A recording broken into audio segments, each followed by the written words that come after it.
ఉద్యోగస్తులకు కూడా చంద్రబాబు నాయుడు తీవ్రంగా మోసం చేశాడు. ఎన్నికలప్పుడు ఎన్నికల మేనిఫెస్టోలో చంద్రబాబు నాయుడు చెప్పిన మాటలు అధికారంలోకి రాగానే సిపిఎస్ జిపిఎస్ విధానాన్ని పునఃసమీక్షిస్తామన్నారు. ఇప్పటి వరకు దీనిపై అతిగతి లేదు. మేము ఉద్యోగస్తులకు మంచి చేయడం కోసం గతంలో ఎప్పుడూ జరగని విధంగా జిపిఎస్ తీసుకొచ్చినాం. ఈ పెద్ద మనిషి అప్పట్లో ఉద్యోగస్తులను రెచ్చగొడుతూ సిపిఎస్ విషయంలో మళ్ళీ పునఃసమీక్షిస్తాము అని చెప్పి మాట చెప్పాడు. ఉద్యోగస్తులతో పని చేయించుకున్నాడు, ఓటు వేయించుకున్నాడు. ఆ తర్వాత గాలి కొదిలేశాడు. ఉద్యోగులకు మెరుగైన పిఆర్సీ అన్నాడు. మా ప్రభుత్వం నియమించిన పిఆర్సీ చైర్మన్ను ఈయన అధికారంలోకి రాగానే తొలగించేశాడు. కొత్త పిఆర్సీ ఇంతవరకు వేయలేదు. ఉద్యోగస్తులకు జీతాలు పెంచే కార్యక్రమం ఇంతవరకు జరగలేదు. కూటమి ప్రభుత్వం రాగానే ఐఆర్ ప్రకటిస్తామన్నారు. ఇప్పుడు 10 నెలలు అయిపోయింది. నేరేడు సంవత్సరం ఐఆర్ ప్రకటించలేదు. ఈ సంవత్సరం కూడా ఐఆర్ ప్రకటిస్తున్నట్టుగా, దానివల్ల జీతాలు పెరుగుతున్నట్టుగా బడ్జెట్ డాక్యుమెంట్స్లో ఎక్కడ కనిపించవు. 3 డిఏలు పెండింగ్లో ఉన్నాయి. వాటి ప్రస్తావన కూడా బడ్జెట్లో లేదు. ప్రతి నెల 1వ తారీఖునే జీతాలు ఇస్తామన్నారు. కేవలం ఒకే ఒక నెల ఇచ్చారు. ఈ రోజుకి కూడా జీతాల కోసం ఉద్యోగస్తులు ఎదురుచూపులే. ఇంకా మా హయాంలో అన్నా కనీసం బట్టలు ఉన్నాయి.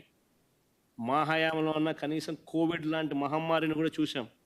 అలాంటి విపత్కర పరిస్థితుల్లో కూడా మేము మెరుగైన జీతాలు ఉద్యోగస్తులకు ఇచ్చాం. మెరుగైన టైం ఫ్రేమ్లో కూడా ఇచ్చాం. ఉద్యోగుల జీపీఎఫ్ జిఎల్ఐ డబ్బులను వీళ్ళ అవసరాల కోసం వీళ్ళు వాడుకుంటూ ఉన్నారు. ఉద్యోగస్తులకు ఇవ్వాల్సిన డిఏలు, జీపీఎఫ్లు, సరెండర్ లీవ్లు, రిటైర్మెంట్ బెనిఫిట్స్, ఈహెచ్ఎస్ బకాయిలు ఇలా వేల కోట్ల రూపాయలు పెండింగ్లో పెట్టారు. కాంట్రాక్ట్ ఉద్యోగస్తులను క్రమబద్ధీకరిస్తూ మా ప్రభుత్వం విప్లవాత్మక నిర్ణయం తీసుకుంది. 3,000 మందిని మా ప్రభుత్వ హయాంలోనే రెగ్యులరైజ్ కూడా చేశాం. మిగిలిన 7,000 మందికి సంబంధించి డిపార్ట్మెంటల్ రివ్యూ ప్రక్రియ కూడా పూర్తయిపోయింది. ఎలక్షన్ కోడ్ వచ్చి మేము ఇంప్లిమెంట్ చేయలేకపోయాం.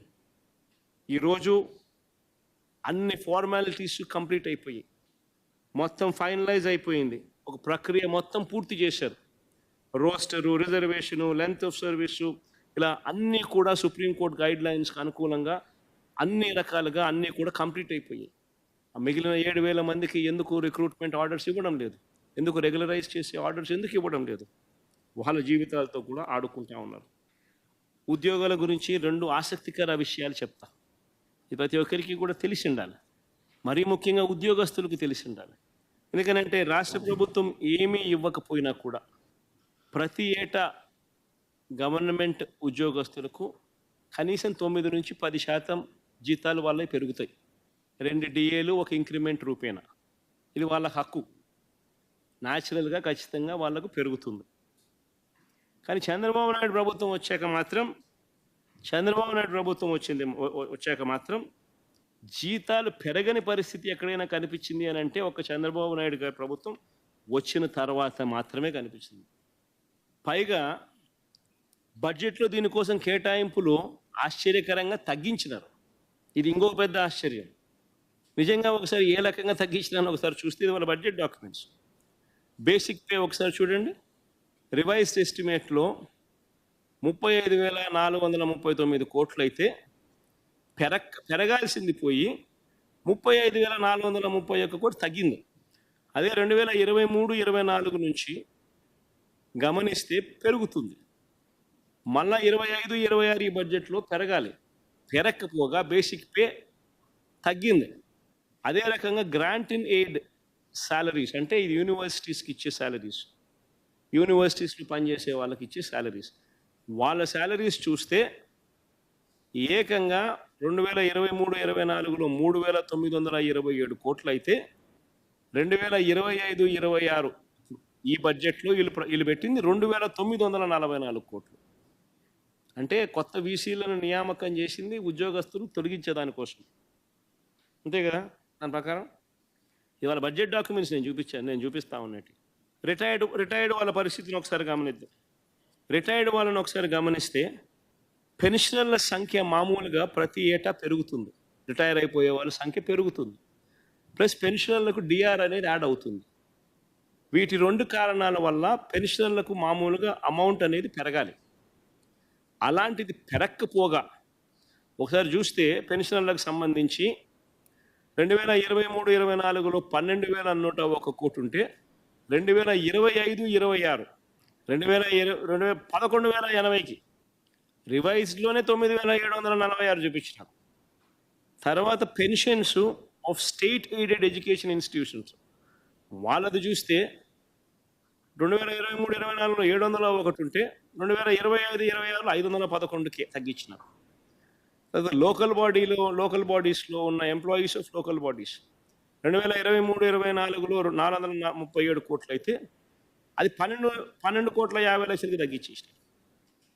అంటే ఫస్ట్ ఆఫ్ ఆల్ ఇక్కడ జరిగేది ఏం జరుగుతూ ఉంది? ఉద్యోగస్తులకు సంబంధించిన ఐఆర్ కానీ, పిఆర్సీలు కానీ, డిఏలు కానీ ఇవన్నీ ఏదైనా ఇచ్చే కార్యక్రమం ఏదైనా ఉంది అని అంటే అది ఇచ్చే కార్యక్రమం ఇక చెయ్యబోము అని చెప్తున్నారు. 2025-26 లాస్ట్ ఇయర్ ఎలాగో ఇవ్వలేదు, రాబోయే సంవత్సరంలో కూడా ఇవ్వబోము అని కూడా చెబుతా ఉన్నారు. పిఆర్సీ ఇవ్వబోమని, ఐఆర్ ఇవ్వబోమని, పెండింగ్ బకాయిలు కూడా ఇవ్వబోమని కూడా చెప్తా ఉన్నారు. ఇక్కడ ఇంకొక ఆసక్తికరమైన విషయం కూడా చూడాలి.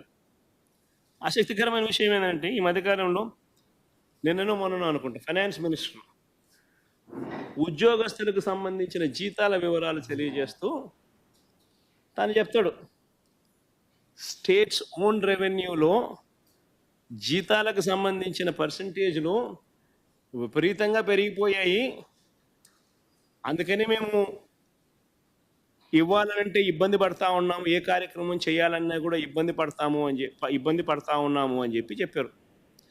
ఆశ్చర్యకరమైన విషయం ఏంటంటే ఆయన అధికారంలోకి వచ్చిన మొట్టమొదటి సంవత్సరం 2024-25 ఇది వాళ్ళ బడ్జెట్ డాక్యుమెంట్లు వాళ్ళు చూపించినది.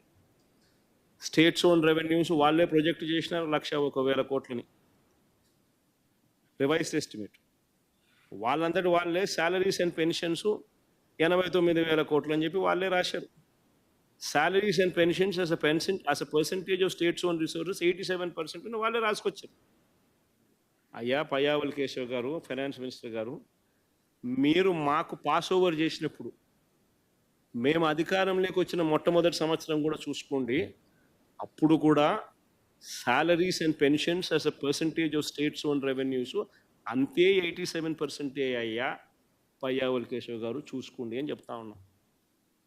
మరి ఎందుకు కారణాలు వెతుక్కుంటున్నారు? ఇంకా మేమన్నా కోవిడ్ వచ్చింది, ఇంకా సాకులు చెప్పాలంటే ఇంకా మేము చెప్పాలి, అలాంటిది మేము చెప్పాలా సాకులు?